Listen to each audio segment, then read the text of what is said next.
Don't just live for tomorrow, or just live in yesterday.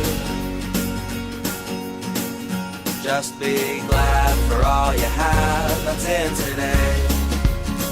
And though you've come through many obstacles.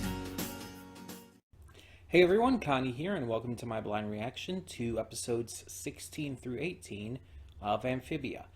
Yeah, we are doing 3 episodes here, and that might seem like a lot, and I guess it kind of is, but there is a reason.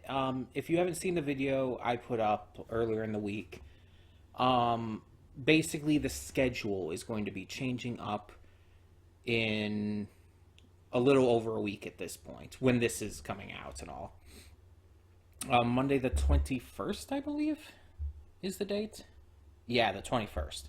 The schedule is going to be changing up a little bit. And so in order to kind of time things perfectly, I want to get Amphibia finished so we can get up, so we can start working on the Cuphead show, our first poll reaction series, at the same time that we switch over to the new updated schedule. So in order to get that done, we have to do 3 episodes this week, because next week we'll be doing 2, which I already planned on doing to finish out the season anyway. I planned on doing this last 2 episodes together anyway. So, yeah, we'll see how this goes and finish this off next week, and yeah, everything should be good. So, last time, just more episodic stuff, really. Though we did have some pretty good episodic stuff, at least. We had some spooks, we had some fun, and I assume these 3 episodes are all going to be very episodic too. I assume we're not going to get, at this point, any more notable story stuff until the last 2 episodes. I assume both of those are going to go into that. And that these 3 episodes, we're just going to have some more fun frivolity leading up to that. But the actual content of which, with this series, is just really up in the air, if I'm being honest. With Amphibia, it's just kind of, it might be good, might be bad. We have 3 episodes, that's 6 segments, 6 minisodes in total. Who knows how this is going to go?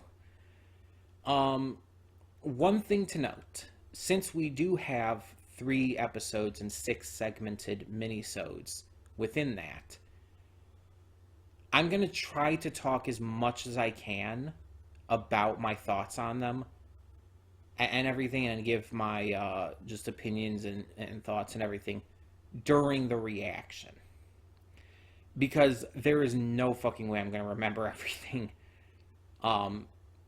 that I want to say. Like, even if I looked up afterwards, leading into the afterthoughts, even if I looked up again and had up a list of all 3 episodes, all 6 segments, and everything that happened in them, I would still not exactly necessarily remember the exact thing I might have wanted to say. So I'm going to try to get everything out that I can, or really feel I want to, during the reaction. And in the afterthoughts, I'll just give kind of my basic thoughts leading into next week's finale. So we'll kind of take it from there and just kind of handle it as best we can in that regard. But yeah, I'm interested to see how this season ends. But in a way, and this goes for any show, really, I'm almost kind of just as interested to see in how these 3 episodes build up to the end. What kind of note is it going to leave on before, you know, the big finale shit? Because the finale shit's going to be big. It's obviously going to cover a lot more important stuff. It's going to continue progressing the actual main story. We're probably going to get Sasha and the Toads. And who knows what else. So it's like, I'm expecting that kind of big stuff with the finale, but how are these episodes leading up to that going to be? Because some series, even a few episodes leading up to the finale, will actually put forth a lot more efforts, and some of those episodes will actually be really good. And some shows do it actually the opposite, where like an episode or two before the finale, they actually put some of the weaker episodes there to just kind of like give you a break before, you know, the big shit hits the fan.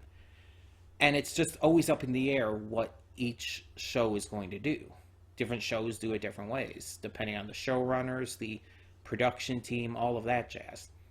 So I'm interested to see how they handle it, and just in general what I think of these episodes. But I do want to bring up real quick, as always, just continued thoughts on the characters and stuff hasn't really changed much throughout most of this season. I'm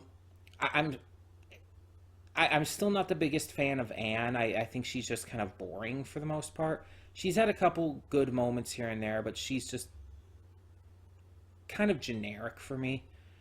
And Sprig and Hop Pop don't really do too much for me either. They're not that interesting or unique. Polly, while other characters like her definitely exist in animation, she's handled in a way that makes her very entertaining and fun. She's still, honestly, one of my favorite characters in this, and definitely always delivers some really entertaining lines and moments. She's definitely a highlight. Although we've only like seen her in one episode, I still really like Sasha, I think, the most. Just her personality and character from that one episode just kind of instantly sold me on her. I kind of joke around a lot in these videos about how I kind of wish she was the main character, but honestly, that's because she feels more like a main character to me. The only reason I see that she's not one is because she seems a little more aggressive than, say, Anne does. And in that regards, I'm sure it's hard to sell a show on Disney, especially, where your main character is more aggressive or more willing to take things a little further. They want their main character. Disney wants the main characters of the shows they promote to be, honestly, in a lot of ways, squeaky clean. They don't want the main characters to push the envelope. If it's other characters, if it's side characters and whatnot, fine, sure. They can do that more, but the main character, it for Disney, in their eyes, basically has to be like this beacon of inspiration for the kiddies. Because Disney, just like a lot of companies out there, in terms of animation and just in general, still thinks animation is a kid's medium. And that it should be focused on advertising, marketing, and just appealing to the kids first and foremost, which I think, and I've always thought, is a really terrible and stupid idea. Because honestly, with most of these cartoons, especially nowadays, the majority of the audience are probably not kids. They're probably teenagers and up. There's a lot of these shows have a very, very large adult following. And it's not just stuff like My Little Pony, and it's not just, which is known for its adult following. And it's not just stuff like the, adult animated shows. A lot of these shows, Steven Universe, had a massive adult following, and even still does to a degree, even though the series is over. And a lot of these shows more recently, stuff like Owl House, Amphibia, a lot of the audience that you see are adults, or at least teenagers like 15 years and up. When Disney themselves try to market shows like this towards like 7-year-olds, and it's like, yeah, a 7-year-old can probably enjoy these shows, but they're not going to understand as much what's actually going on. They're not going to watch Owl House and see the political commentary that's in there, the classism and shit. They're not going to look at a show like that and think about that. They're just going to see, oh, cute, funny characters doing cute, funny things. This owl lady can take her head off. Oh, fun. Ooh, there's a spooky owl beast sometimes. They're not going to think about the political commentary and ideologies of that. That's just not going to be a thing for them. And there's even definitely some of that in here, in this series. Like with the entire election episode and everything. And just with the toads in general and the entire situation with Sasha being there. It's like there's a lot of commentary in shows like this nowadays. In cartoons that kids will not get. And some people like to say, oh, it's just put there so the parents who are watching with their kids have something to entertain themselves with. And maybe to some degree. But I think a lot of these creators also want their shows to be just accessible and targeted towards everyone. Not just younger demographics. A lot of these shows, a lot of these showrunners and creators, they want to appeal to a wide audience. Any series that only appeals, any cartoon that only appeals to kids is a failure, honestly.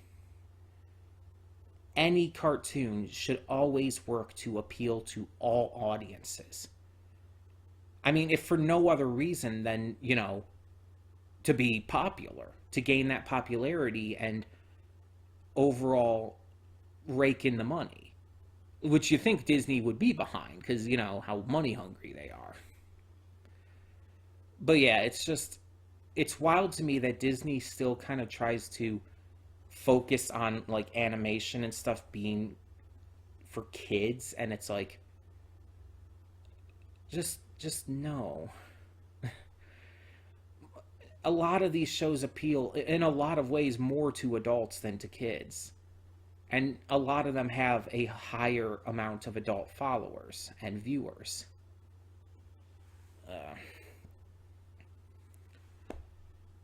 So it's just, Disney won't allow a character like Sasha to be a main character because she pushes the envelope too much.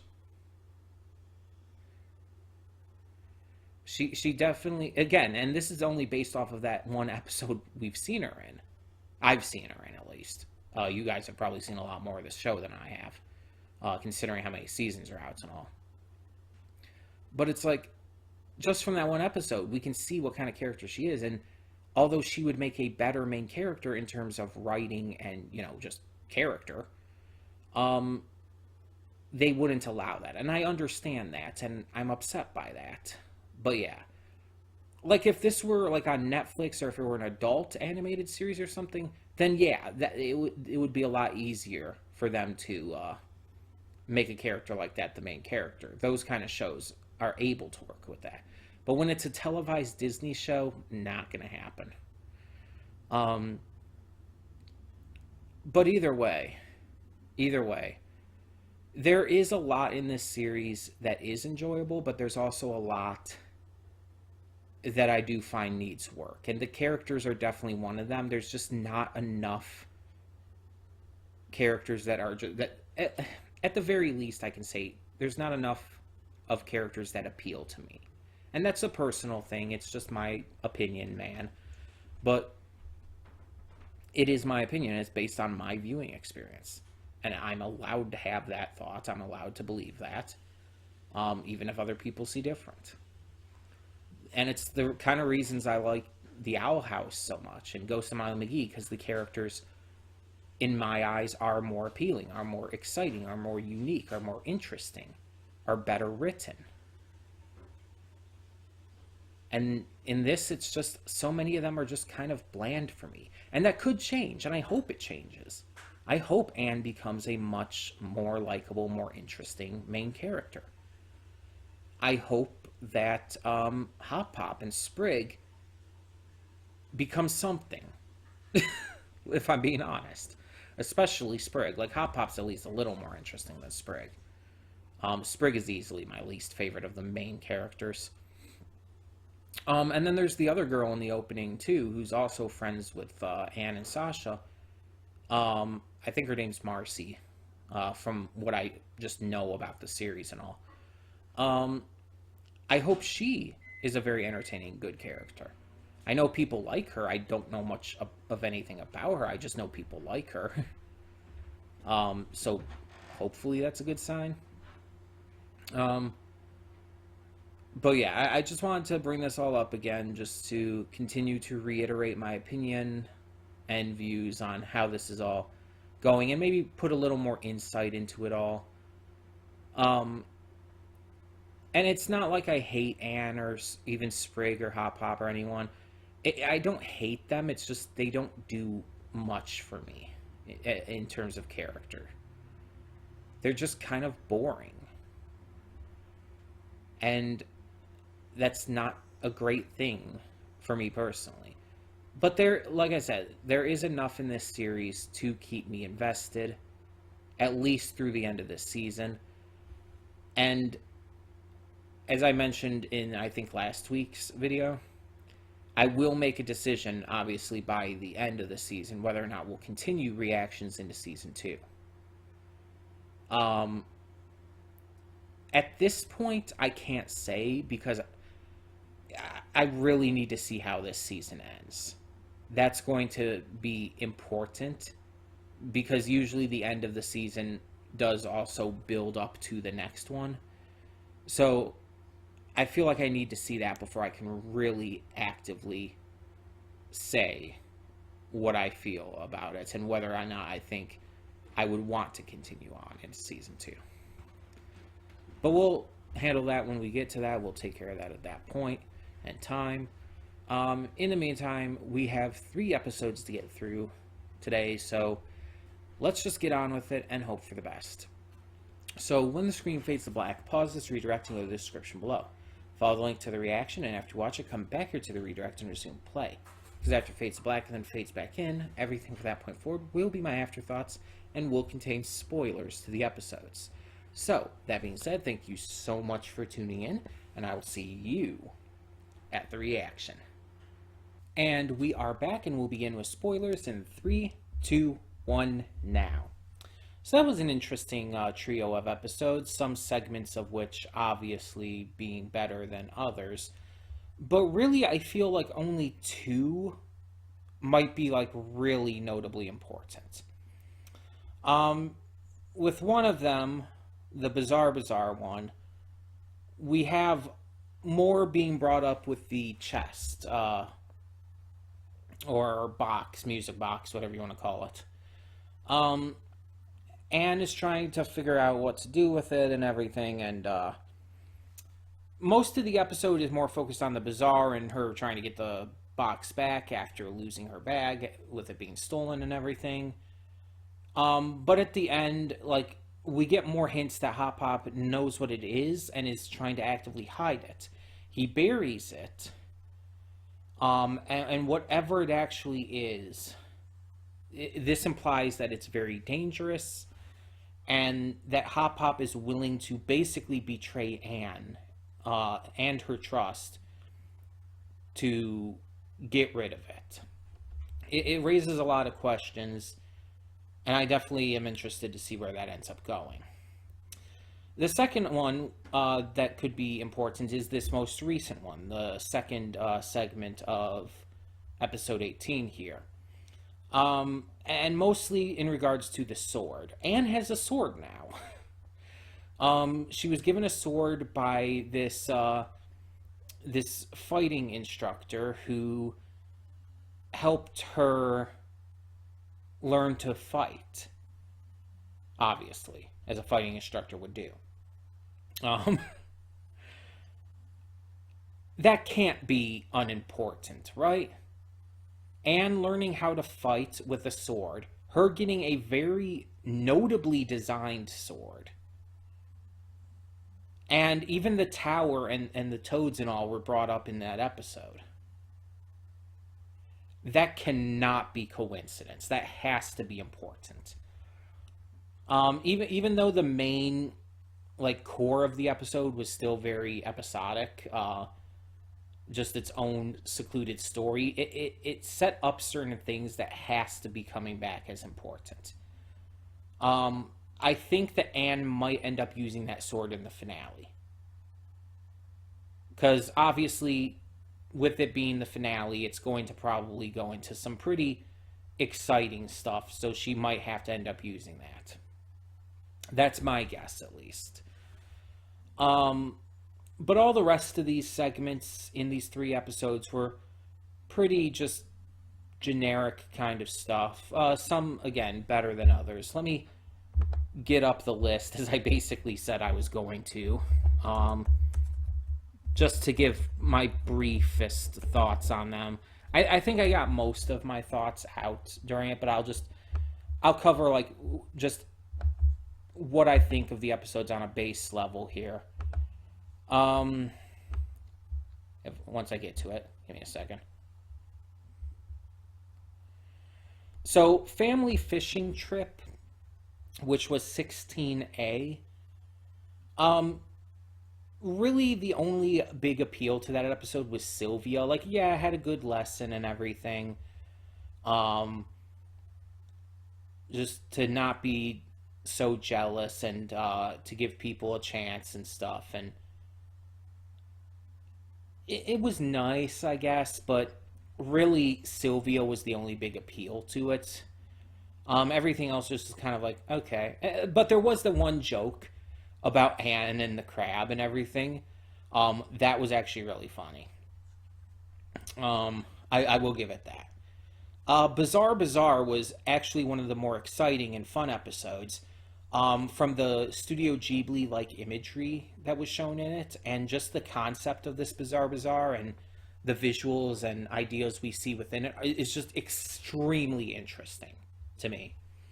That kind of thing has always just been really kind of an appealing concept. I've seen that kind of thing done in various other places, and I really like it. But I did not like the twist. The Wrecker being Hot Pop was dumb. It was really stupid. I think it would have been funnier and honestly just better if the Wrecker ended up just being a nice guy and ended up giving the backpack back and everything. But you can even still have had like Hot Pop maybe watching them or following them or whatnot, or having seen what happened at the end at least. But in order to deliver the message and everything. But at the same time, the actual twist itself was not good. Like I said before, though, the only big thing with this episode was the entire stuff with the box. And I'm, again, definitely interested to see where they take that going forward. Cursed was another fun one with a very good message about not judging book by its cover. Not deciding what to think of people based on narrow-minded assumptions, such as, how they look and might seem to act. So Sprig breaks up with Maddie, his fiance, with some help from Anne. They end up waking up the next morning cursed and have to figure out how and why. With some help from Maddie, who is revealed not to be the cursor, they find out it was actually Barry, this Willy Wonka-esque, berry salesman, voiced by Keith Silverstein, which really caught me off guard. Keith Silverstein's a great VA, though, so it's like I could see him being able to do that kind of voice. So it's just I just did not expect it. And in the end, Maddie and Barry end up having a curse battle with each other, which is actually kind of damn cool. I think it was a fun episode. It had a lot of fun ideas to it. Plus, it introduced... Okay, this one I will actually say has something that could be important as well. It introduced the fact that magic is actively a thing in this world and is very much able to be used for various different purposes, such as Maddie saying she learned magic to help people, but also curses are very much a thing. I think that's going to come back for sure.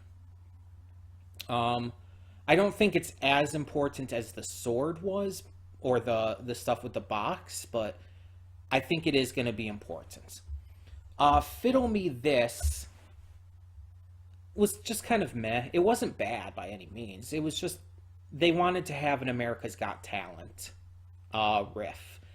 So they made Amphibia's Got Talent, and Hop Pop gets obsessed with the idea of being able to provide a better life for his kids, and so he becomes over obsessed with making sure Sprig wins the competition. Sprig does very well, but a bat almost eats him, and they have to save him. They do. They win the competition, and for some reason, Hop Pop takes like responsibility for the bat. It's like that's not your fault. The bat would have gone after him anyways. The bat, you have nothing to do with that. Like, yeah, apologize for being so hard on him and being such a terrible coach in terms of coaching him for this competition, but the bat had nothing to do with you. That's not on you. After that, we had the big bug ball game. Again, something that just didn't seem anything special. It was all about a message about, like, teamwork makes the dream work. Don't try to do everything alone. Yada yada. And in the town, during this Harvest Day celebration, enter this bug ball game, which is basically just basketball with a lot less rules. It's farmers versus townies, and being naturally gifted at sports, notably tennis, as she made clear. Decides to help out the farmers and has to learn to work as a team instead of just doing everything herself in order to have them win.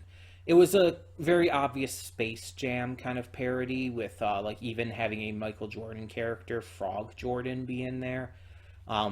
Just, with Anne being from another world and coming in to help save the day for a basketball game in this other world. It's Space Jam. Like, even at the end when Sprig scores the winning goal, he has his tongue hanging out. It's Space Jam. It's very obvious. It wasn't bad. The creepy turkey bug thing was fucking hilariously creepy. But otherwise, it was just kind of meh. Combat Camp, though. This is one to definitely discuss. This one was fun. We have Chetonio Espada, who is a sword-wielding combat instructor posing as a daycare worker. Because for some reason, while Hop Pop heads to a convention, which already that's a funny idea, he decides that Sprig, Polly, and Anne, for some reason, suddenly need to go to a daycare. What? That part confused me a little bit. It's like, what? That just seems unnecessary. Hop Pop is definitely treating them like little kids here. And it's like, Polly is. Like, she legitimately is one, but the other two aren't. Especially Anne. But yeah, they end up working with Tritonio, and he teaches them to fight. And he's harder on Anne at first, and she ends up finding out through talking to him that he sees her potential and wants her to do the best she can. And she actually starts to gain a respect for him. Something she's never had for a teacher before. Which is the main message here of this episode, of this segment. Give teachers a chance. A lot of them just want to help you out. But as I said, that's not always the case. There are some teachers who are just assholes to the students just because they're assholes. It does happen. I've experienced that. And it sucks. But we find out that he actually is training them up to rob a train for him. After which he sets them up and tries to pin it on them. They end up escaping. And Anne manages to take him down using the sword fighting techniques he taught her. And this is after he had given her her own sword, which is way too ornately designed, again, to be a one-time thing. That is coming back for sure. That's going to be important for sure. So yeah, apparently he's done this before too. He's trained up other kids to rob trains and stuff. And apparently the tower has actually been trying to get him for a long time. And it's like, oh, okay. This has just been a thing. And his goatee was fake. That's the real betrayal there. His goatee was fake. Can't trust anyone these days, you know? But yeah, Hop Pop returns, and apparently he had a wild adventure too, dealing with being swarmed and stuff. And both he and the kids just decide to, like, kind of sweep it under the rug and just not talk about it again. Which, yeah, alright. It was fun. All in all, none of these were really bad.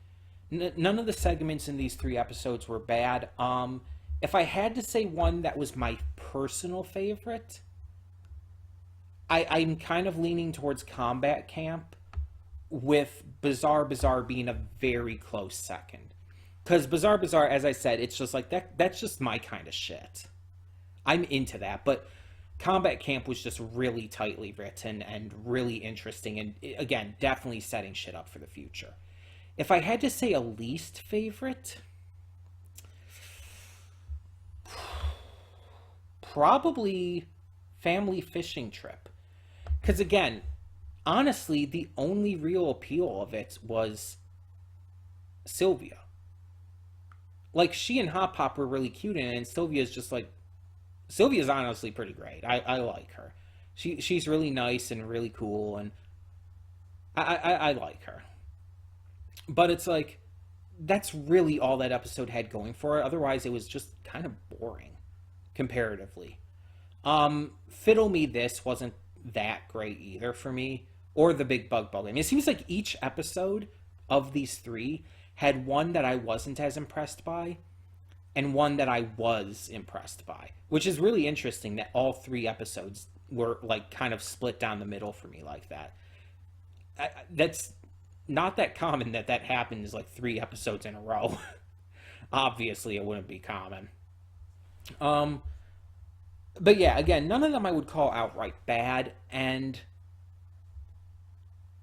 the ones that were really good were mostly because of what they set up. But they were also just really tightly written. Again, especially the last one there. But yeah, so next week we are finishing season 1 with the final 2 episodes of the season, 19 and 20. And genuinely, I'm excited. I'm excited to see how this ends. There has been actually a notable amount of setup for this. Not as much as there could be, but there has been. From all the stuff with the secrets of the box with Hop Pop, to Sasha, the Toads, the tower, all of that build up, and now even Anne gaining the sword. This finale, I think, is going to be kind of off the chain. In hopefully a really good way. And I'm definitely going to leave it up to the final 2 episodes to determine whether or not I continue on to season 2. But honestly, I'm going to be honest here. Based off of just, honestly, the 3 episodes we recorded today, it's looking pretty good. It's looking pretty good that I'm going to continue to season 2 for reactions. Now, obviously, it won't be right away. I'm obviously going to take a break from Amphibia before I get to season 2. Obviously, we're replacing this slot with the Pull series slot. But honestly, right now, unless the finale, unless the final 2 episodes mess something up somewhat notably, I think I can safely say we're probably doing season 2. We're probably continuing on. This series took a while to to find its pacing. But once it did, it has its great moments. It has its episodes that are genuinely really great. It still hasn't quite hit that as consistently as I want it. And again, I still have my issues with the series, such as a lot of the main characters just not being interesting enough for my personal tastes.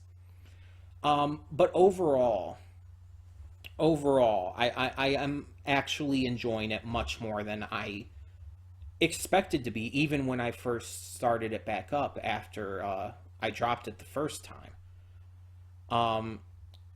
There's a lot more to enjoy. It's nowhere near on the level of Ghost in Mount McGee or the Owl House, but it could be. There is that potential there. It has a lot of work to do in getting to that point still, but the potential exists, and I will completely own up to that. I will completely acknowledge that. So yeah, next week we will get to the final 2 episodes. Excuse me. Excuse me. Are the burps done? Hopefully those end up finishing off the season on a very high note. Tell me in the comments below, though, what did you think of these 3 episodes and the segments within? Which was your favorite? Which one really just stood out to you? And as always, no spoilers. I do know a couple things going forward, but I'm not going to say what because I don't want to learn anything more about them than I already know. And I just don't want any spoilers in general. So, let me know just what you think of these 3 episodes of the 6 segments. And thank you so much for tuning in.